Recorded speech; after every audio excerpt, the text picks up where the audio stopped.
नमस्कार विद्यार्थियों, परीक्षा मंथन ऑफिशियल यूट्यूब चैनल पर आपका बहुत बहुत स्वागत है। आज आधुनिक भारत के अंतर्गत हम एक नए टॉपिक का अध्ययन करेंगे और टॉपिक है भारत में ब्रिटिश कंपनी का प्रशासन, यानी भारत में कंपनी प्रशासन। तो यहाँ कंपनी कौन है? ब्रिटिश कंपनी है। तो ब्रिटिश कंपनी का प्रशासन, दूसरे शब्दों में अगर कहें तो भारत में अंग्रेजी प्रशासन, अंग्रेजों का प्रशासन क्या था। ठीक है, अब मुख्य रूप से अगर देखा जाए तो इसके अंतर्गत हम लोग जो है पहले अंग्रेजों की भू राजस्व व्यवस्था, भू राजस्व प्रशासन देखेंगे कैसा था इनका। दूसरी चीज़ फिर इनका न्याय प्रशासन कैसा था, और फिर सिविल सेवा का स्वरूप क्या हुआ ये देखते हैं। सिविल सेवा, नागरिक प्रशासन। ठीक है, तो भारत में कंपनी प्रशासन के अंतर्गत मुख्य रूप से अगर आप देखें तो ये तीन बिंदुओं के अंतर्गत आपको अध्ययन करना है। एक भू राजस्व प्रशासन, न्याय प्रशासन और सिविल सेवा के बारे में। तो एक एक करके आपको हम बताते हैं। सबसे पहले ब्रिटिश कंपनी के अंतर्गत भारत में भू राजस्व प्रशासन या भू राजस्व व्यवस्था के बारे में देखते हैं। देखिए, प्लासी और बक्सर के युद्ध के बाद बंगाल में अंग्रेजी प्रभुसत्ता स्थापित हो जाती है। फिर आप देखेंगे कि 1765 में इलाहाबाद की संधि हुई, पीछे बताया गया, आपको याद भी होगा, इसकी शर्तें भी याद होंगी। तो 1765 में इलाहाबाद की संधि हुई और इस संधि के द्वारा आपको पता हो चुका होगा कि इस संधि के द्वारा मुगल सम्राट ने ब्रिटिश कंपनी को बंगाल, बिहार, उड़ीसा की दीवानी प्रदान कर दी थी। ठीक है, तो इलाहाबाद संधि के द्वारा जो है बंगाल, बिहार, उड़ीसा का भू राजस्व वसूल करने का अधिकार कंपनी को मिल गया। अब 1765 में क्लाइव ने बंगाल में द्वैध शासन स्थापित कर दिया। दोहरा शासन था, ये भी आपको पता है कि द्वैध शासन स्थापित किया है। एक ब्रिटिश कंपनी का शासन, दूसरा बंगाल के नवाब का शासन। दो शासन, दोहरा शासन था। ठीक है, अब चूंकि बंगाल की दीवानी अंग्रेजों को मिल चुकी है इलाहाबाद की संधि के द्वारा, तो ब्रिटिश कंपनी ने क्या किया कि दीवानी का अधिकार तो उसके पास है, लेकिन उसने राजस्व वसूली के लिए अलग अलग क्षेत्रों में दो भारतीय नायब दीवानों की नियुक्ति की। बंगाल में कंपनी ने मोहम्मद रजा खां को नायब दीवान नियुक्त किया, यानी कंपनी की तरफ से बंगाल के राजस्व वसूली का दायित्व मोहम्मद रजा खां के हाथ में था। और बिहार के लिए अगर देखा जाए तो बिहार के लिए राजा सिताब राय को कंपनी ने नियुक्त किया। ठीक है, तो बंगाल के लिए मोहम्मद रजा खां और बिहार के लिए राजा सिताब राय, ये कंपनी ने इनको नायब दीवान खुद कंपनी है, अंग्रेज हैं, लेकिन नायब दीवान के रूप में इन भारतीय लोगों को नियुक्त किया गया। और फिर इन भारतीय नायब दीवानों को आगे करके बंगाल से ज़्यादा भू राजस्व वसूली कैसे हो, इसका कंपनी ने पूरा प्रयास किया। अब इस दौरान अगर देखा जाए तो इस दौरान लॉर्ड क्लाइव ने बंगाल में राजस्व वसूली की इजारेदारी प्रथा प्रारंभ की। इजारेदारी प्रथा क्या है? वास्तव में अलग अलग क्षेत्र का राजस्व वसूल करने का ठेका दे देना। तो इजारेदारी प्रथा से यहाँ तात्पर्य ठेकेदारी प्रथा से है। अब कोई भी व्यक्ति किसी क्षेत्र का राजस्व वसूल करने का जब ठेका लेता था तो निश्चित रूप से वो कंपनी के लिए भी और अपने लिए भी अधिक से अधिक राजस्व वसूल करने का प्रयत्न करता था। और परिणाम ये हुआ कि 1765 से 1772 तक के बीच में बंगाल में किसानों की दयनीय स्थिति हो गई, ठीक है। और तो इस बीच में कंपनी की जो भी भू राजस्व व्यवस्था रही वो बहुत कठोर थी और किसानों की स्थिति क्या हुई, अत्यधिक खराब हुई, ठीक है। अब एक उदाहरण के लिए आपको बताएं कि 1769-70 में बंगाल में भीषण अकाल पड़ा। क्या पड़ता है? अकाल। और बिल्कुल कृषि हुई नहीं, और इस भीषण अकाल में बंगाल की 1/3 जनता की मृत्यु हो गई, भूख से मर जाती है। 1/3 जनता भूख से क्या है, मर जाती है। इतना बड़ा अकाल था कि 1/3 जनता ही मर गई बिना भोजन के। और कुछ जिले थे जहां 50% लोग मर गए, जैसे उदाहरण के लिए बिहार का पूर्णिया जिला था जहां 50% लोग भूख से मर गए थे। तो एक तरफ तो ये स्थिति है कि लोग भूखों मर रहे हैं, किसान भूखों, और दूसरी तरफ अगर देखा जाए तो कंपनी के राजस्व में कोई कमी नहीं आई, यानी राजस्व पूरा का पूरा वसूल किया गया। यानी अकाल के समय में भी कंपनी ने किसानों से राजस्व की वसूली की, जबकि वो भूखों मर रहे थे। तो ये कठोरता यहाँ देख सकते हैं कि कंपनी की कितनी कठोरता रही। अब 1772 ईस्वी में द्वैध शासन समाप्त हुआ।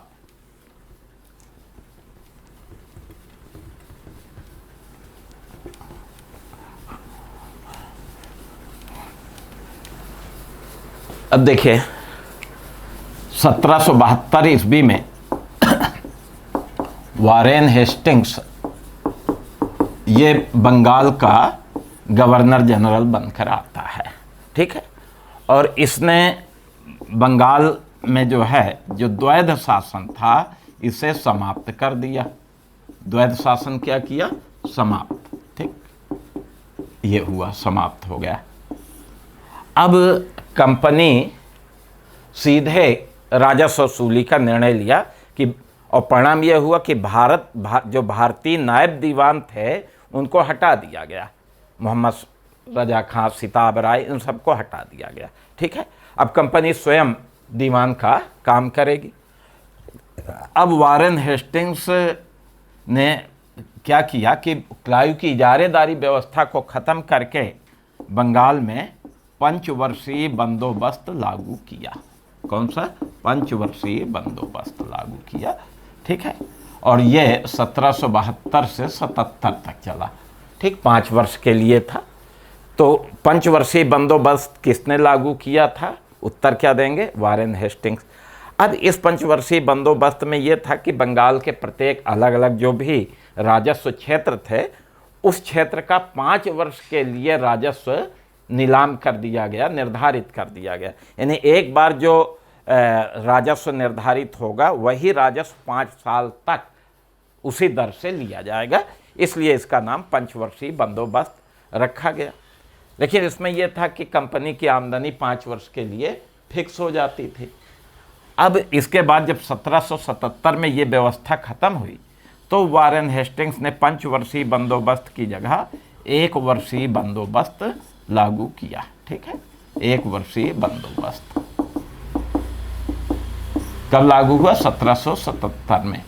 और ये 89-90 तक चलता रहा 1 वर्षीय बंदोबस्त। इसमें हर वर्ष जो है प्रत्येक क्षेत्र का जो राजस्व था वो निर्धारित किया जाता था, ठीक है। तो ये प्रारंभ में कंपनी की भूमि बंदोबस्त था।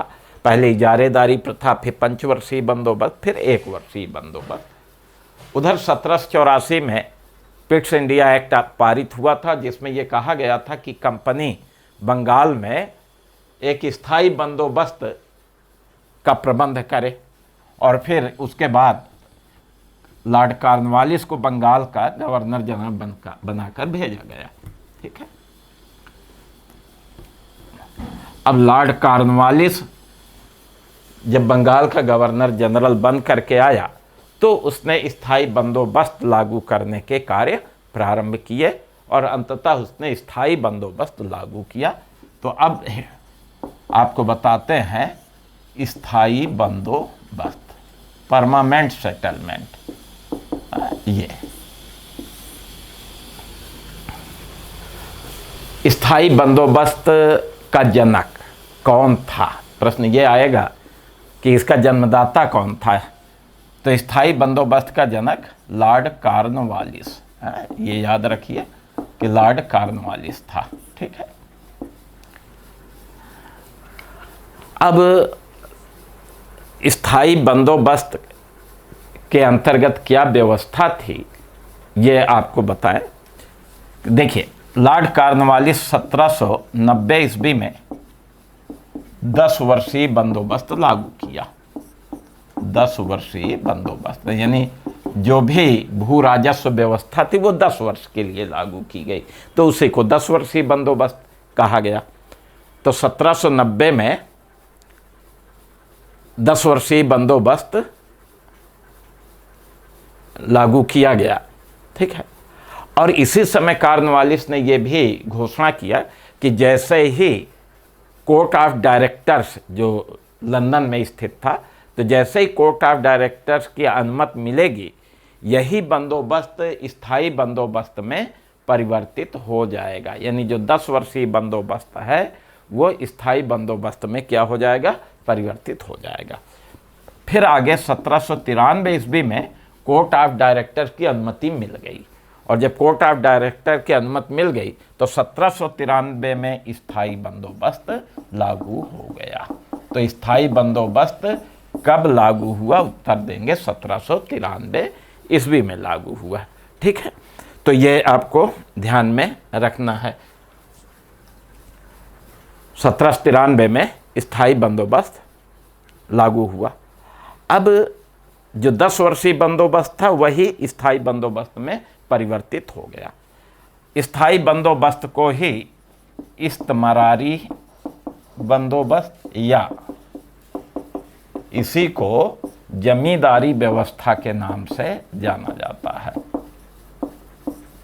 ठीक है, इसे 2 अन्य नाम से, तो इस चाहे स्थायी बंदोबस्त बोले या इस्तमरारी बंदोबस्त बोले या जमींदारी व्यवस्था बोले, ये तीनों एक ही चीज़ है। और ये कब प्रारंभ हुआ, 1793 में। किसने प्रारंभ किया, लॉर्ड कॉर्नवालिस ने। ओके, तो ये ध्यान में रखना। अब इसके अंतर्गत क्या व्यवस्था थी ये आपको देखें। पहली चीज, इस व्यवस्था के अंतर्गत, स्थायी बंदोबस्त के अंतर्गत जमींदार को, जो बंगाल के जमींदार थे, जमींदार को भूमि का स्वामी माना गया। किसान को नहीं, किसान केवल खेती करता, रैयत है वो जो है।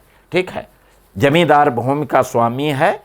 जमींदार किसानों को पट्टा देगा, उस पर वो उनकी जमींदार की शर्तों के अनुसार खेती करेंगे। ठीक है, तो भूमि का स्वामी, स्थायी बंदोबस्त में भूमि का स्वामी किसे माना गया, जमींदार को। एक तो ये चीज। दूसरी चीज, जमींदार के जो वंशानुगत सिद्धांत हैं, अधिकार हैं, वो भी स्वीकार किए गए। वंशानुगत अधिकार यानी एक जमींदार की मृत्यु के बाद उसका बेटा जमींदार होगा। अगर 2 बेटे हैं तो जमींदारी 2 बेटों में बंट जाएगी। ठीक है, यानी ये परंपरागत अधिकार, वंशानुगत अधिकार, पैतृक अधिकार इसके अंतर्गत था। ठीक है, तीसरी चीज, एक जमींदार को फिर कितना राजस्व देना था। तो 1790 में जिस क्षेत्र से जितना राजस्व कंपनी को मिलता था, ठीक है, 1789-90 में कंपनी को जिस जमींदार के क्षेत्र से जितना राजस्व मिलता था उसका 10/11 भाग जमींदार पर कर निर्धारित किया गया। यानी एक जमींदार कितना कर देगा, कितना कर देगा, 1789-90 में उस जमींदार के इलाके से जितना कंपनी को राजस्व प्राप्त होता था उसका 10/11। एक उदाहरण के लिए आपको बताएं कि मान लिया मिस्टर ए ये जमींदार हैं और इनकी जो जमींदारी का क्षेत्र है उस जमींदारी क्षेत्र से कंपनी को 110 रुपये हर साल भू राजस्व मिलता था। ठीक है, तो मिस्टर ए को कितना अब कर देना पड़ेगा, तो 110 रुपये का 10/11 11। अब 11 दहम 110 और 10 दहम 100 रुपये। ठीक है, ये मिस्टर ए को कितना कर देना पड़ेगा? 100 रुपये।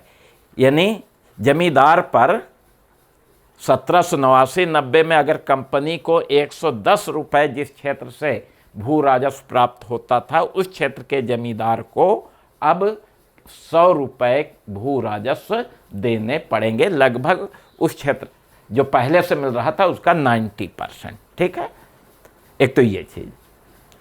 और दूसरी चीज़, ये जो एक बार 100 रुपया 1793 में निर्धारित हो गया, ये तो एग्जाम्पल है, जितना भी निर्धारित हुआ वो हमेशा के लिए है। स्थाई का मतलब ही है परमानेंट सेटलमेंट है, स्थाई बंदोबस्त है। एक बार जो निर्धारित हो गया वह हमेशा वही देना पड़ेगा।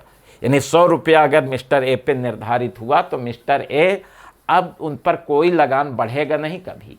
100 रुपया ही वो 1793 में निर्धारित हुआ तो 1893 में भी उनके वंशज यही देते रहे होंगे। 1947 तक वो अपने क्षेत्र का राजस्व 100 रुपया ही देते रहे।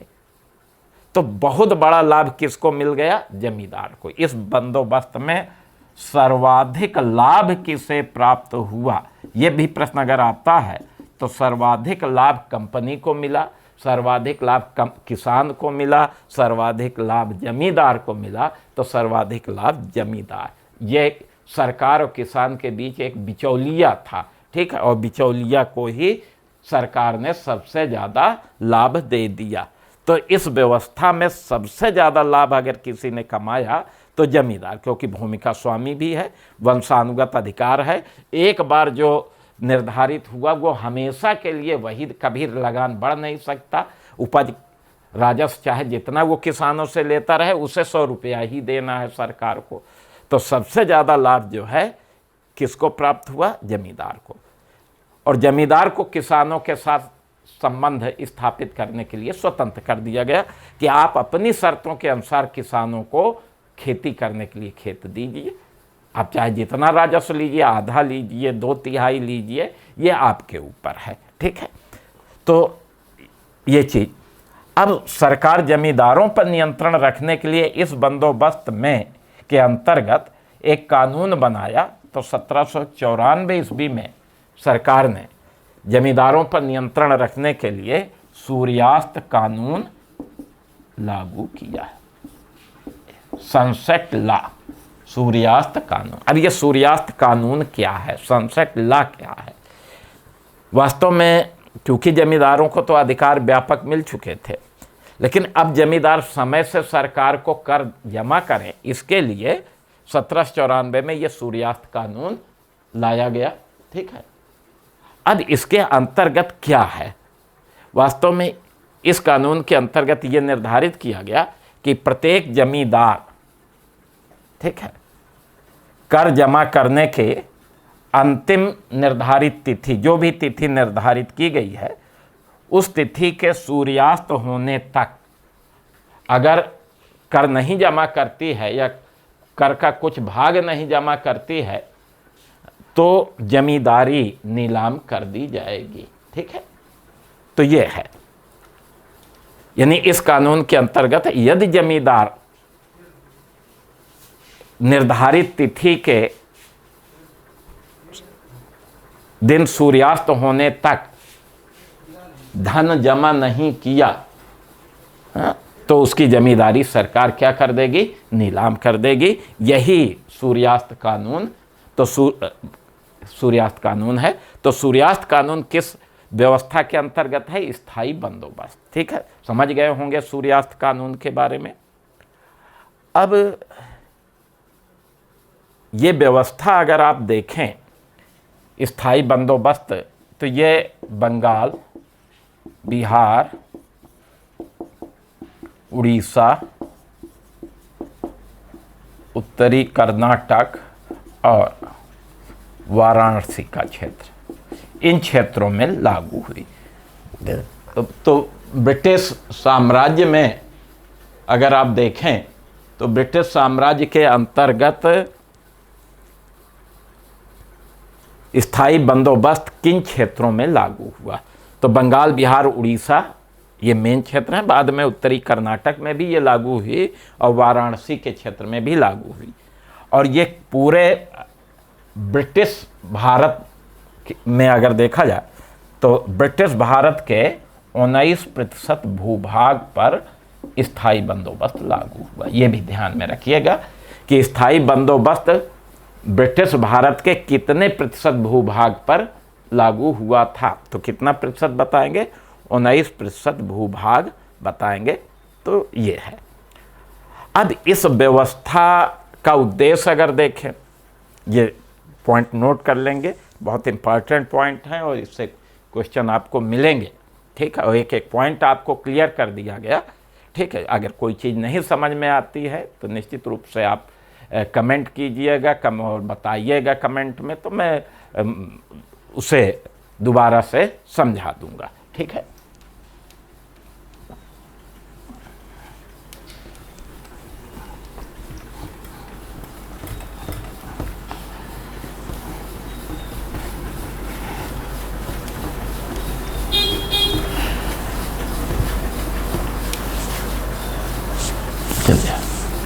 अब स्थायी बंदोबस्त के उद्देश्य अगर देखें तो स्थायी बंदोबस्त का उद्देश्य आर्थिक भी था, प्रशासनिक भी था और राजनीतिक भी था।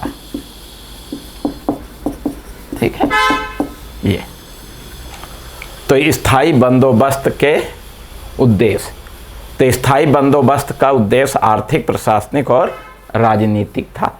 आर्थिक उद्देश्य क्या था? कंपनी के लिए एक स्थायी और एवं निश्चित आय निर्धारित करना। यानी इस बंदोबस्त के माध्यम से ब्रिटिश कंपनी की आमदनी को स्थायी कर दिया जाए, निश्चित कर दिया जाए कि इतना तो हमें मिलेगा, नियमित रूप से मिलता रहेगा। ठीक है, तो ये चीज़ एक तो ये। दूसरी चीज़ ये था कि चूँकि स्थायी बंदोबस्त का सर्वाधिक लाभ जमींदार को मिलना था, तो ऐसे में जमींदार एक प्रगतिशील जमींदार साबित हो सकता था। और प्रगतिशील जमींदार का मतलब ये है कि कृषि को प्रोत्साहन देने वाला, और इससे कृषि की उन्नति होगी। तो सरकार को लगा कि अगर हम जमींदार को भूमि का मालिक बना दें और इससे सबसे ज़्यादा लाभ जमींदार को मिले, तो निश्चित रूप से क्या होगा कि कृषि की उन्नति हो जाएगी। तीसरी चीज़ ये थी कि इससे निर्यात व्यापार को भी प्रोत्साहन मिलेगा, क्योंकि सूती वस्त्र उद्योग, रेशमी वस्त्र उद्योग, इन सब का संबंध किसी न किसी रूप में कृषि से है। और एक और चीज़ ये थी कि चूँकि कृषि, प्रगतिशील कृषि को प्रोत्साहन देना था, तो इससे ये माना गया कि जो शहरी महाजन हैं, साहूकार हैं, वो कृषि में धन लगाएंगे। ठीक है, निवेश करेंगे। अपना धन कहाँ निवेश करेंगे? कृषि में। ठीक, और इससे क्या होगा कि शहर की मुद्रा, शहर का धन गांव की तरफ आएगा और इससे गांव का आर्थिक विकास होगा। तो ये सब आर्थिक उद्देश्य थे। प्रशासनिक उद्देश्य ये था कि कंपनी सरकार ने ये विचार किया कि लाखों किसानों से भू राजस्व वसूल करने की जगह अगर कुछ जमींदारों से भू राजस्व वसूल किया जाए तो हमें प्रशासनिक मशीनरी खड़ा करने की ज़रूरत नहीं होगी। तो इस झंझट से, प्रशासनिक झंझट से सरकार बच जाएगी। तो प्रशासनिक झंझट से बचने के लिए इसने क्या किया? स्थायी बंदोबस्त बनाया। प्रशासनिक दिक्कतों, ठीक है, दिक्कतों से बचने के लिए, और इससे भ्रष्टाचार भी नहीं होगा, क्योंकि बड़ी संख्या में जब प्रशासनिक मशीनरी बनेगी, राजस्व अधिकारी कर्मचारी सब नियुक्त होंगे तो वो भ्रष्टाचार भी उनमें व्याप्त होगा, तो इससे भ्रष्टाचार भी नहीं होगा। तो ये प्रशासनिक उद्देश्य था। राजनीतिक उद्देश्य था भारत में एक समर्थक वर्ग तैयार करना।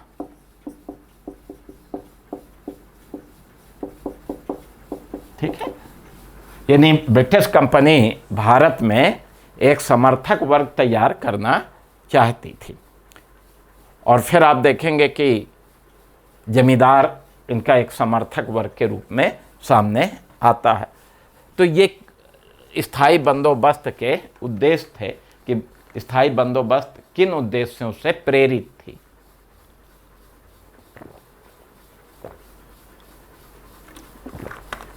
तो किन उद्देश्यों से प्रेरित थी वो हमने आपको बताया कि ये उद्देश्य थे।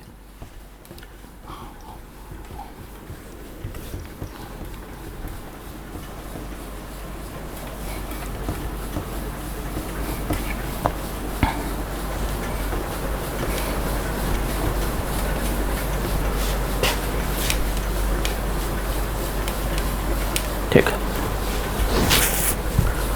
अब स्थायी बंदोबस्त कहाँ तक सफल रहा, तो देखिए कॉर्नवालिस अपने उद्देश्यों में पूर्णतः सफल नहीं हुआ।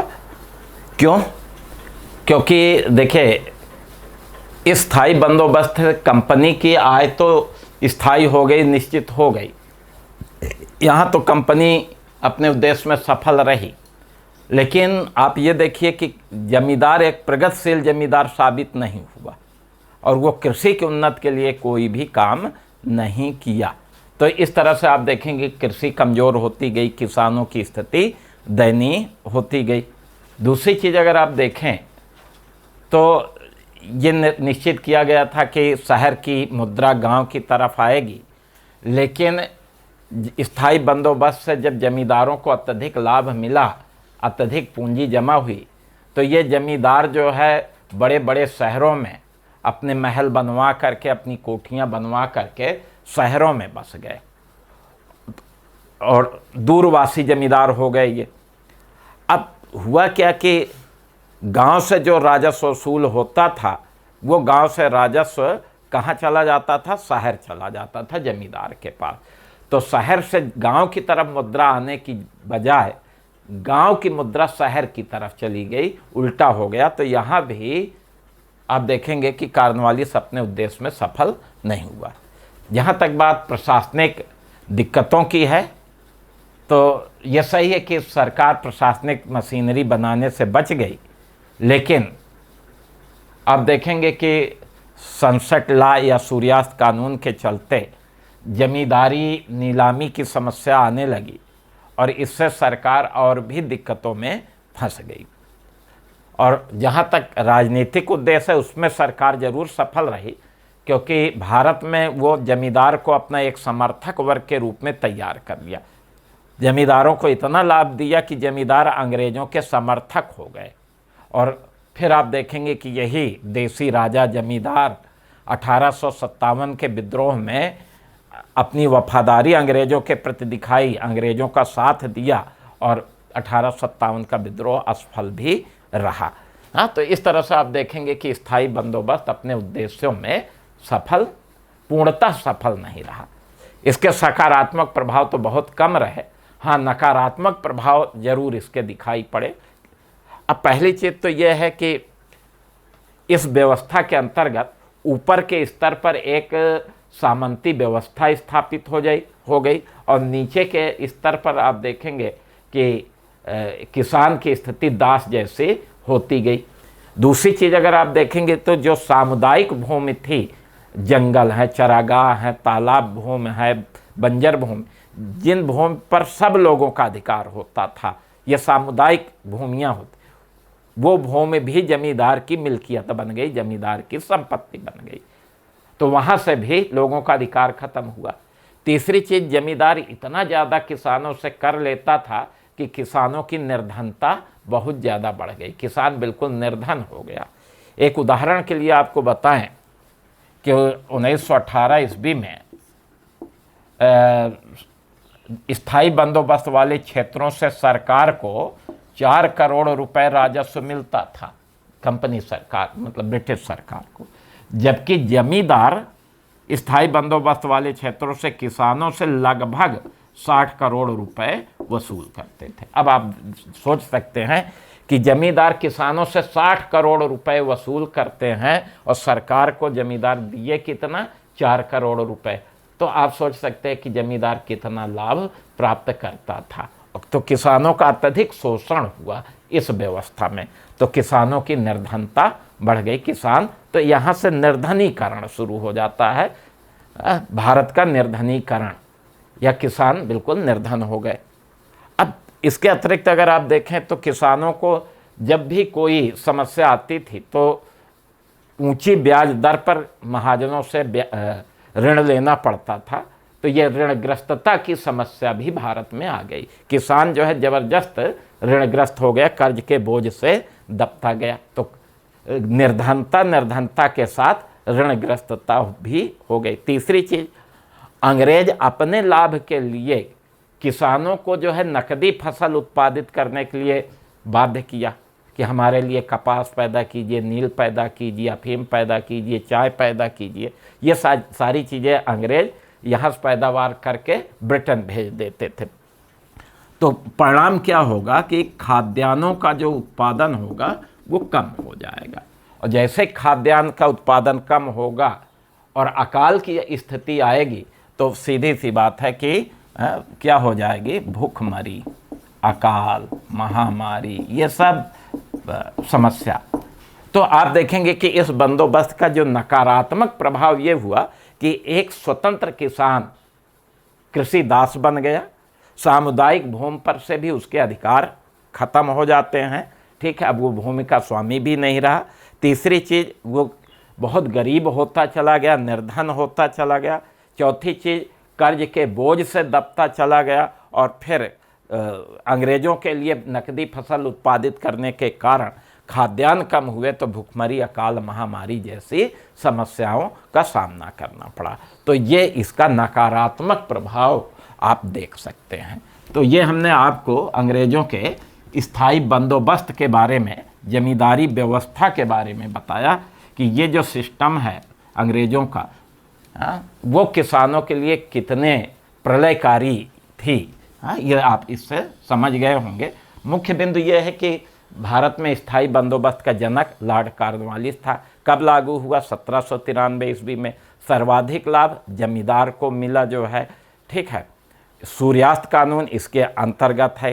किस क्षेत्र में लागू हुआ? बंगाल, बिहार, उड़ीसा, उत्तरी कर्नाटक, वाराणसी क्षेत्र। कितने भूभाग पर? तो ब्रिटिश भारत के 19% भूभाग पर लागू हुआ। इसके उद्देश्य क्या थे वो याद रखिए, प्रभाव क्या पड़ा वो याद रखिए, ठीक है। चलिए अब भू राजस्व व्यवस्था के अंतर्गत दूसरा बंदोबस्त देखते हैं। ये तो 19% भूभाग पे ही लागू हुआ था। अब दूसरा बंदोबस्त है रैयतवाड़ी बंदोबस्त। रैयतवाड़ी बंदोबस्त, यहाँ रैयत शब्द आता है किसानों के लिए। किसान को क्या कहा गया है? रैयत। तो रैयतवाड़ी बंदोबस्त का मतलब है कि इस बंदोबस्त में सरकार ने सीधे किसान के साथ संबंध स्थापित किया। सेटलमेंट किसके साथ हुआ? किसान के साथ, यानी सरकार और किसान के बीच में बिचौलिया कोई नहीं होगा। इसलिए इस बंदोबस्त का नाम क्या पड़ गया? रैयतवाड़ी बंदोबस्त। यानी यह बंदोबस्त सीधा किसानों के साथ होता है, ठीक है, बीच में कोई नहीं है। अब रैयतवाड़ी बंदोबस्त के जनक कर्नल रीड और थॉमस मुनरो थे। ये दो अंग्रेज अधिकारी हैं और इन्हीं दोनों अंग्रेज अधिकारियों ने भारत में रैयतवाड़ी बंदोबस्त लागू किया था, ठीक है। वास्तव में सर्वप्रथम 1792 ईस्वी में मद्रास प्रांत के बारामहल जिले में इन दोनों अधिकारियों को नियुक्त किया गया था और इन्हीं कर्नल रीड और थॉमस मुनरो ने पहली बार बारामहल जिले में ये रैयतवाड़ी बंदोबस्त लागू किया था, ठीक है। और इसके अंतर्गत इन्होंने सीधा किसानों से राजस्व वसूल करना शुरू किया, बिचौलिया कोई नहीं रखा था। तो तो इस तरह से ये बंदोबस्त शुरू हुआ। तो इसमें किसान और सरकार के बीच में कोई नहीं है। ठीक है, अब इस व्यवस्था में अगर आप देखें तो सरकार ने सीधा किसानों के साथ बंदोबस्त लागू कर दिया। अब प्रारंभ में तो इसमें भूमि की किस्म के अनुसार भू राजस्व का निर्धारण किया गया। ठीक है, यानी अगर अच्छी भूमि है तो ज़्यादा कर देना पड़ेगा, कम भूमि है, कम अच्छी है तो कम कर देना पड़ेगा। और भूमि चयन की स्वतंत्रता किसानों के पास होती थी कि वो किस भूमि पर खेती करेगा। अच्छी भूमि को अगर लेता है तो ज़्यादा कर देना पड़ेगा। लेकिन फिर इसमें दिक्कत आने लगी तो उपज का 50%, उपज के मूल्य का 50% कर निर्धारित किया गया। यानी किसान जितना उपज करेगा उसके मूल्य का आधा सरकार को देना पड़ेगा। तो ये इस व्यवस्था में लागू कर निर्धारित किया गया। इस व्यवस्था में भूमि का मालिक किसान को माना गया। किसान भूमि का स्वामी है। ये भूमि का विक्रय यानी बेच सकता था, गिरवी रख सकता था, कुछ भी कर सकता था। ये सब अधिकार किसानों को दिया गया। इसमें यह व्यवस्था की गई कि प्रत्येक 30 साल बाद इसका पुनर्मूल्यांकन किया जाएगा और कर को घटाया बढ़ाया जा सकता है। ठीक है, तो इस तरह की ये व्यवस्था इसमें की गई। अब ये व्यवस्था अगर देखा जाए तो ये व्यवस्था रैयतवाड़ी बंदोबस्त मद्रास प्रांत यानी लगभग पूरे दक्षिण भारत में, मद्रास प्रांत, बम्बई प्रांत, बम्बई प्रांत का मतलब है कि महाराष्ट्र गुजरात, उस समय का जो आज का महाराष्ट्र गुजरात है वो उस समय का बम्बई प्रांत होता था। तो मद्रास, बम्बई, पूर्वी बंगाल, असम और कर्नाटक का एक राज्य था कुर्ग। तो इतने क्षेत्र में रैयतवाड़ी बंदोबस्त लागू की गई। तो रैयतवाड़ी बंदोबस्त किन क्षेत्रों में लागू किया गया था? तो मद्रास प्रांत में, बम्बई प्रांत में, पूर्वी बंगाल, असम और कुर्ग क्षेत्र में। और ये पूरे ब्रिटिश भारत के 51% भूभाग पे लागू हुआ। यानी पूरे ब्रिटिश भारत के आधे से अधिक क्षेत्र में कौन सी व्यवस्था थी? रैयतवाड़ी बंदोबस्त। तो सबसे बड़े क्षेत्र में ब्रिटिश सरकार ने कौन सा बंदोबस्त लागू किया था? रैयतवाड़ी बंदोबस्त। ठीक है, ये सबसे बड़ा, क्योंकि आधे से अधिक है, 51% भूभाग में ये बंदोबस्त लागू किया गया था। ठीक, अब इस बंदोबस्त का उद्देश्य क्या था? तो दो उद्देश्य थे। एक तो सरकारी आय में वृद्धि की जाए, इसके क्योंकि स्थायी बंदोबस्त में सरकारी आमदनी स्थायी हो गई थी, जमींदार को ज़्यादा लाभ मिल रहा था। तो इसलिए अब सरकार को लगा कि कोई ऐसी व्यवस्था बनाई जाए जिसमें सीधा सरकार को लाभ मिले। तो सरकारी आय में वृद्धि करना, सरकारी आमदनी में बढ़ोतरी करना, ये एक उद्देश्य था। और दूसरा किसानों के हितों की सुरक्षा।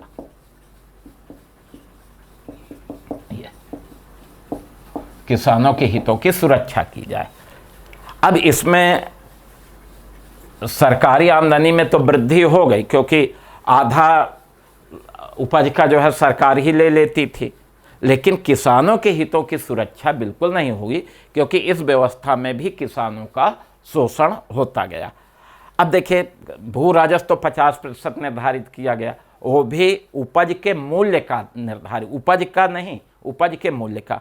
अब जिस अनाजों का मूल्य पहले से निश्चित होता था, लेकिन जिस समय अनाज की पैदावार होती थी अनाज के मूल्य कम हो जाते थे।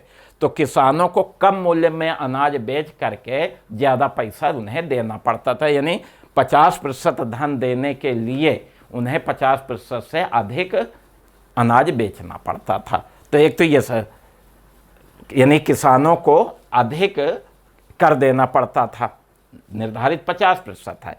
अब उदाहरण के लिए गेहूं 2 रुपया किलो निर्धारित किया सरकार ने, और एक किसान को जो है 100 किलो अनाज का मूल्य 200 रुपया हुआ, 200 रुपया कर देना था कि भाई 100 किलो अनाज आप पर कर लगा 100 किलो का दाम 200 रुपये। लेकिन जब गेहूं पैदा हुआ तो उस समय मूल्य घट करके 1.25 रुपये हो गया, 2 रुपया था ही नहीं। तो अब 200 रुपया उन्हें नकद देना है, अनाज तो देना नहीं कि एक दे दे 1 कुंटल। अब उसके लिए इन्हें 1.25 कुंटल बेचना पड़ा। 1 कुंटल कर निर्धारित हुआ, 200 रुपया जमा करने के लिए 1.25 कुंटल, तो देखिए 1 कुंटल की जगह 1.25 कुंटल हो गया ज़्यादा। तो निर्धारित 50% का मूल्य है, लेकिन उन्हें ज़्यादा। दूसरी चीज़, किसानों को जो है चूँकि अधिक कर देना पड़ता था तो गरीब होते गए। जब भी कोई ज़रूरत पड़ती थी महाजनों से ऋण लेते थे अधिक ब्याज पर।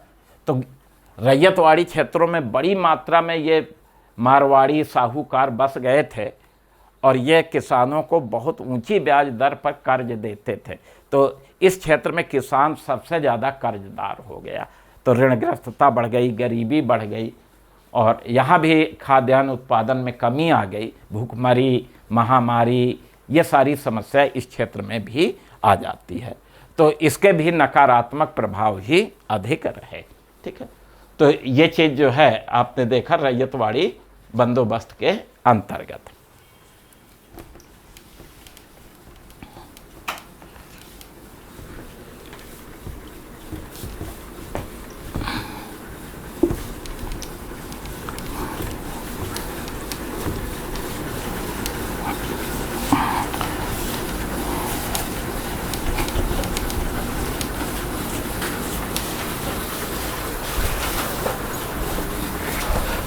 तो चलिए अब रैयतवाड़ी बंदोबस्त के बाद हम आपको एक तीसरा बंदोबस्त बताते हैं, महलवाड़ी बंदोबस्त।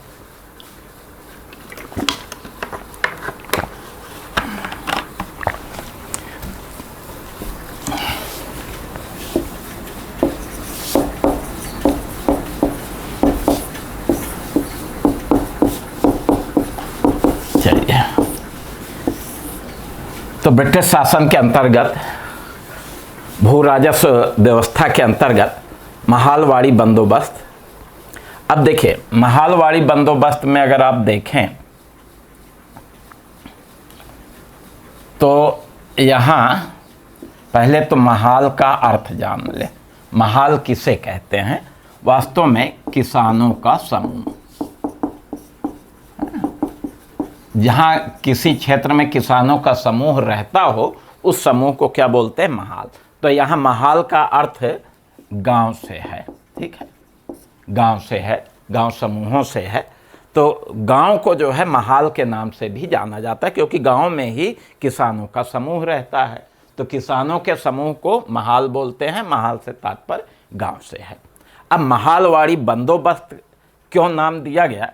क्योंकि इस बंदोबस्त में सरकार ने मतलब न तो जमींदार के साथ लगान संबंध स्थापित किया और न किसान के साथ, बल्कि प्रत्येक गांव को जो है इकाई मान करके गांव के साथ भू राजस्व या लगान संबंध स्थापित करते हैं। तो गांव को इकाई माना गया। एक गांव के अंतर्गत कितनी भूमि है, उस भूमि में कितनी उपज होती है, उस उपज के आधार पर गांव पर कर लगाया गया। इस व्यवस्था के जनक हाल्ट मैकेंजी थे। तो हाल्ट मैकेंजी ये महलवाड़ी बंदोबस्त के जनक माने गए हैं और इस व्यवस्था में इन्होंने कुछ गुण स्थायी बंदोबस्त का ले लिया और कुछ गुण रैयतवाड़ी बंदोबस्त का ले लिया और दोनों गुणों को समन्वित करके ये एक नया बंदोबस्त इन्होंने तैयार किया। अब हाल्ट मैकेंजी की व्यवस्था 1822 ईस्वी में कानूनी रूप से स्वीकार कर ली गई, लेकिन वास्तविक रूप में इसका क्रियान्वयन अगर देखा जाए तो विलियम बेंटिंग के समय में हुआ। 1833 ईस्वी में। ठीक है, तो 1822 ईस्वी में ये व्यवस्था कानूनी हुई। ठीक है, और विलियम बेंटिंग के समय में 1833 ईस्वी में ये जो व्यवस्था है वो वास्तविक रूप में उसका क्रियान्वयन हुआ।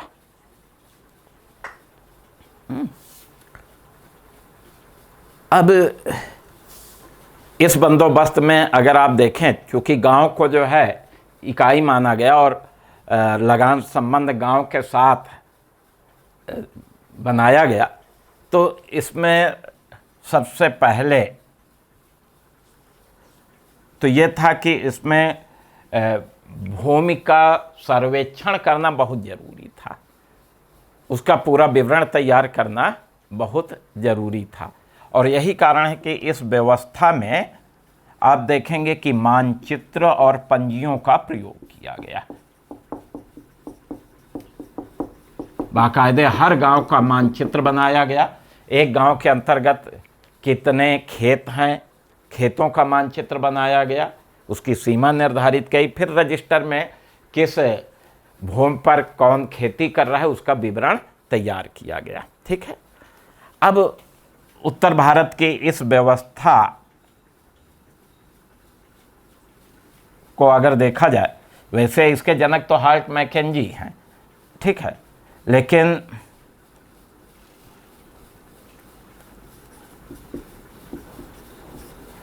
जेम्स टॉमसन के अंतर्गत जो बंदोबस्त लागू हुआ, उसमें ये व्यवस्था अपने व्यवस्थित रूप में सामने आई। ठीक है।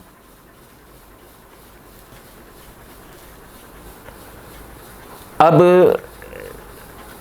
इस व्यवस्था में प्रारंभ में तो ये था कि गांव का उत्पादन लागत निकालने के बाद,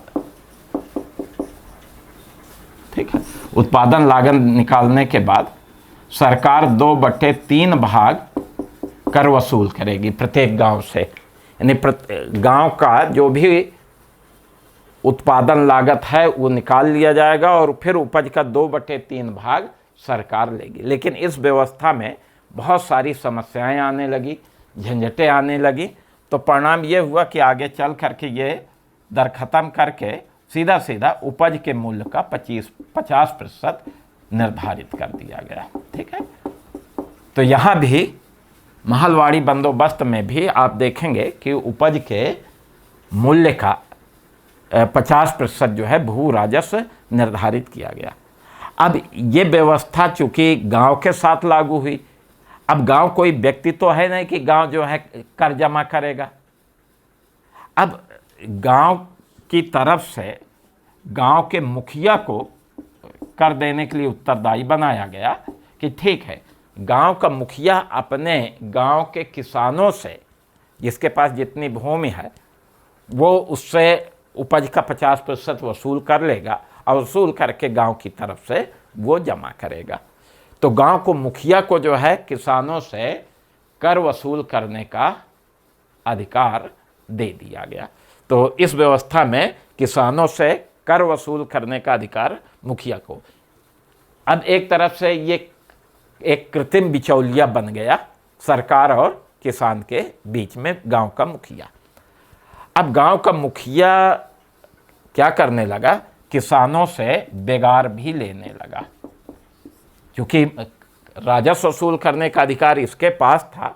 तो किसानों पर यह अपना दबाव बनाया और वो किसानों से जो है बेगार क्या होता है, अनपेड लेबर, अर्थात बिना पैसे के अपना काम करा लेना, घर का काम, खेतों का काम, और उसके लिए ये किसानों को कोई पैसा नहीं देता था। तो इस तरफ से इस व्यवस्था में गांव का मुखिया जो है किसानों का शोषण करने लगा। सरकार भी शोषण कर रही है और गांव का मुखिया भी करने लगा। ठीक। अब इस व्यवस्था में किसानों को भूमि का स्वामी तो माना गया, किसान भूमि का स्वामी माना गया। किसान अपनी भूमि बेच भी सकता था, गिरवी भी रख सकता था। ठीक है। अब ये पूरी व्यवस्था अगर देखा जाए तो कहाँ लागू हुई, तो पहली चीज मध्य प्रांत, यानी ये मध्य प्रदेश, छत्तीसगढ़, ये सब जो क्षेत्र है, तो मध्य प्रांत, संयुक्त प्रांत। अब संयुक्त प्रांत क्या था, ये उत्तर प्रदेश का जो क्षेत्र है, यूपी वाला क्षेत्र, तो ये ब्रिटिश काल में संयुक्त प्रांत, ज्वाइंट प्रोविंस के नाम से जाना जाता था। तो मध्य प्रांत, संयुक्त प्रांत और पंजाब, पंजाब का मतलब आज का पंजाब, हरियाणा, हिमाचल प्रदेश, ये सब क्षेत्र। तो महालवाड़ी बंदोबस्त ब्रिटिश भारत के इन क्षेत्रों में लागू हुआ, मध्य प्रांत, संयुक्त प्रांत और पंजाब।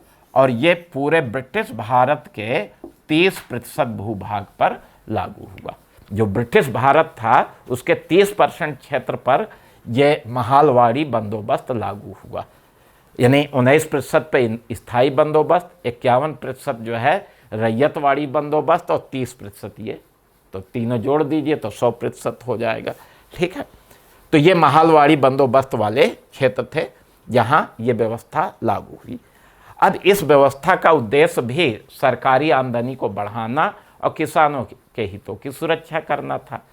सरकारी आमदनी तो बढ़ गई इस व्यवस्था से, लेकिन किसानों के हितों की सुरक्षा नहीं हुई। यहाँ एक तो किसानों पर अत्यधिक भू राजस्व 50% कर निर्धारित किया गया और इससे ज़्यादा देना पड़ता था। गांव का जो मुखिया होता था वो किसानों से बेगार लेता था, तो किसानों की स्थिति बहुत ही दयनीय होती गई। तो इस व्यवस्था में किसान की स्थिति दयनीय, गरीब होता गया, निर्धनीकरण बढ़ता गया। और जब गरीब होगा तो आवश्यकता पड़ने पर यह भी महाजन से ऋण लेगा, कर्जदार होता जाएगा, तो ऋणग्रस्तता बढ़ती गई। इसके अतिरिक्त आप देखेंगे कि नकदी फसलों के उत्पादन के कारण यहाँ भी खाद्यान्न उत्पादन में कमी आ गई, खाद्यान्न की कमी। और परिणाम क्या हुआ कि भूखमरी, अकाल, महामारी जैसी समस्याएं अंग्रेजी शासन काल में बहुत ज़्यादा होने लगी और बड़ी संख्या में देश की जनता अकाल से मरने लगी, महामारी से मरने लगी थी। तो इस तरह से आप देखेंगे कि इसका नकारात्मक प्रभाव ही ज़्यादा दिखाई पड़ता है। तो कंपनी शासन के अंतर्गत भू राजस्व व्यवस्था हमने आपको बताई।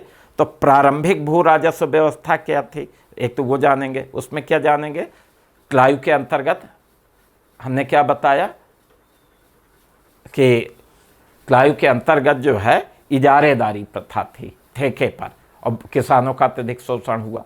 वारेन हेस्टिंग्स के अंतर्गत प्रारंभ में पंचवर्षीय बंदोबस्त और उसके बाद 1 वर्षीय बंदोबस्त, लेकिन बाद में इन्हें भी समाप्त किया गया। फिर स्थायी बंदोबस्त, स्थायी बंदोबस्त किसने लागू किया, कॉर्नवालिस ने। क्यों लागू किया, उद्देश्य हमने बताया, लेकिन वो भी अपने उद्देश्य में पूर्णतः सफल नहीं रही। उसका नकारात्मक प्रभाव किसानों पर अधिक पड़ा। रैयतवाड़ी बंदोबस्त देश के सबसे बड़े भूभाग पे लागू हुआ और इसके अंतर्गत किसानों का सर्वाधिक शोषण हुआ। सरकार ने शोषण किया, महाजनों ने शोषण किया। सबसे शोषण वाली बंदोबस्त रैयतवाड़ी बंदोबस्त है, ये भी ध्यान में रखिए। और फिर तीसरी महलवाड़ी बंदोबस्त था, जो प्रत्येक गांव के साथ लगान संबंध स्थापित हुआ। हार्ट मैकेंजी इसके जनक थे। 50% भू राजस्व निर्धारित किया गया, ठीक है, और 30% भूभाग पे लागू हुई। किसानों की स्थिति इसमें भी दयनीय हो गई। तो ये ब्रिटिश शासन के अंतर्गत हमने भूमि व्यवस्था बताई, जो 1947 तक बनी रही और 1947 के बाद ही विभिन्न कानूनों के माध्यम से इन व्यवस्थाओं को समाप्त किया गया था। तो ठीक है, ये हमने आपको भू राजस्व व्यवस्था बताई, ठीक है। तो आज का लेक्चर यहीं तक। कल हम आपको न्याय व्यवस्था, ब्रिटिश शासन के अंतर्गत न्याय व्यवस्था बताएंगे और ब्रिटिश शासन के अंतर्गत नागरिक प्रशासन के बारे में। ये 2 टॉपिक कल लेंगे हम आपके, ठीक है। आज यहीं तक, बहुत बहुत धन्यवाद।